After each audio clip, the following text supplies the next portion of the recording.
ನೋಡಿ, ಕರ್ನಾಟಕ ರಾಜ್ಯ ಸರ್ಕಾರ ಹಿಂದೂಗಳಿಗೆ ಅವಮಾನ ಮಾಡೋದಕ್ಕೆ, ಮುಸಲ್ಮಾನರಿಗೆ ಸಂತೃಪ್ತಿ ಪಡಿಸೋದಕ್ಕೆ ಇಂಥ ನೂರಾರು ವ್ಯವಸ್ಥೆಗಳು ಮಾಡಿದ್ದಾರೆ.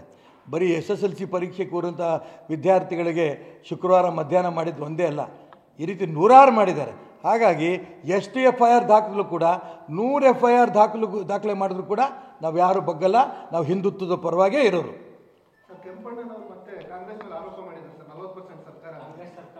ಈಗ ಕೆಂಪಣ್ಣನವರು ಕಾಂಗ್ರೆಸ್ ಏಜೆಂಟು ಅಂತ ನಾವು ಅವತ್ತಿಂದ ಹೇಳ್ತಾ ಬಂದಿದ್ದೀವಿ, ಇವತ್ತು ಹೇಳ್ತಾ ಇದ್ದೀವಿ. ಯಾಕೆ ಅವತ್ತಿಂದ ಹೇಳ್ತಾ ಬಂದ್ವಿ ಅಂದರೆ, ಒಂದೇ ಒಂದು ದಾಖಲೆ ಕೊಡಲಿಲ್ಲ. 40% ಅಂತ ಇಡೀ ಕರ್ನಾಟಕ ರಾಜ್ಯದಲ್ಲಿ ಒಂದು ರೀತಿಯ ಅಪಮಾನ ಸರ್ಕಾರಕ್ಕೆ ಮಾಡೋಂಥ ಅಪಮಾನ ಮಾಡೋಕ್ಕೆ ಪ್ರಯತ್ನ ಮಾಡೋದ್ರಲ್ಲಿ ಒಂದಿಷ್ಟು ಯಶಸ್ವಿ ಅವರಾದರು. ಆಗಲೂ ಕೂಡ ದಾಖಲೆಗಳು ಕೊಟ್ಟಿಲ್ಲ.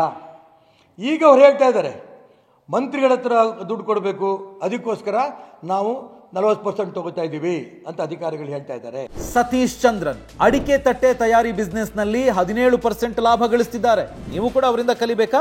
ಅವ್ರ ಜೊತೆ ವಿಡಿಯೋ ಕಾಲ್ ನಲ್ಲಿ ಮಾತಾಡಬೇಕಾ? ಈಗಲೇ ಫ್ರೀಡಮ್ ಆಪ್ ಡೌನ್ಲೋಡ್ ಮಾಡಿ. ಮಂತ್ರಿಗಳು ಶಾಸಕರುಗಳು ಕೊಡಬೇಕು ಅಂತ ಹೇಳ್ತಾ ಇದ್ದಾರೆ.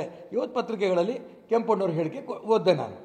ಅದಕ್ಕೋಸ್ಕರ ಕೆಂಪಣ್ಣವರೇ, ಯಾವ ಇಲಾಖೆ ಮಂತ್ರಿ ದುಡ್ಡು ಕೇಳಿದ್ದಾರೆ, ಎಷ್ಟು ಕೇಳಿದ್ದಾರೆ, ಯಾವ ಯೋಜನೆ ಕೇಳಿದ್ದಾರೆ, ಅದೇ ರೀತಿ ಯಾವ ಶಾಸಕರಿಗೆ ಇವರು ದುಡ್ಡು ಕೊಡಬೇಕು ಅಂತ ಮಂತ್ರಿಗಳು ಹೇಳಿದ್ದಾರೆ, ಸ್ಪೆಸಿಫಿಕ್ಕಾಗಿ ನೀವು ದಾಖಲೆ ಕೊಡದೆ ಹೇಳಿದ್ರೇ ಆಗ ನಾಟಕ ಮಾಡಿದ್ವಿ. ಅವಾಗ ನಾವು ನಾಟಕ ಮಾಡಿದ್ದೀವಿ ಅಂತ ನಿಮ್ಮ ಮೇಲೆ ಆಪಾದನೆ ಬಂದಿದೆಯಲ್ಲ, ಇದನ್ನು ತಪ್ಪಿಸ್ಕೊಳ್ಳೋಕ್ಕೆ ಇನ್ನೊಂದು ನಾಟಕ ಮಾಡೋ ಪ್ರಯತ್ನ ನಡೆಸಬೇಡಿ.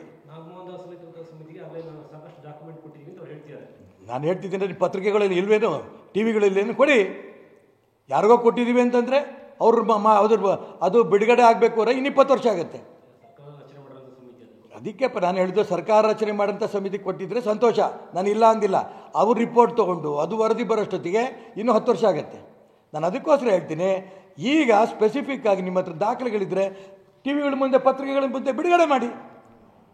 ಇನ್ನೊಂದು ನಾಟಕ ಮಾಡೋಕ್ಕೆ ಹೊರಡಬೇಡಿ.